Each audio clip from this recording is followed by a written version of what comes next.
এই দেখো কুকুরগুলো চলে এসেছিলো রাস্তার মাঝখানে। এই কুকুরগুলো থেকে কিন্তু খুব সাবধান, কারণ এই কুকুররা হট করে রাস্তায় চলে আসবে, আর বাইকের চাকা বুঝতে পারছো ওর ওপরে একবার উঠে গেলে স্কিড করে যাবে। সত্যি বলছি কি দারুণ লাগছে গাড়ি চালাতে, মনে হচ্ছে না যে আমি মানে একটা লং রাইডে যাচ্ছি। আমার মানে ভীষণ ইচ্ছা করছিল যে আমি একদিন বেরোবো, কিন্তু কবে বেরোবো সেই টাইমটা আমিও বের করতে পারছিলাম না। কিন্তু লাস্টে আমি একদম ফাইনাল করে নিলাম যে না, আমাকে বেরোতেই হবে।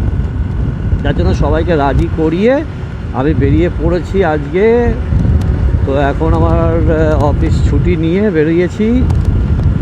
আর এই ফিলটা যারা মোটো রাইডার আছে একমাত্র তারাই বুঝতে পারবে, আর না হলে বুঝতে পারবে না। তোমরা আমার এই ভিডিওটা যখন দেখবে তখন তোমরাও বুঝতে পারবে যে কতটা মানে কি। এখন তো তোমরা দেখছো এই রাস্তাটা দেখতে পাচ্ছ, কিছুক্ষণ পরে দেখতে হবে আমি যখন মানে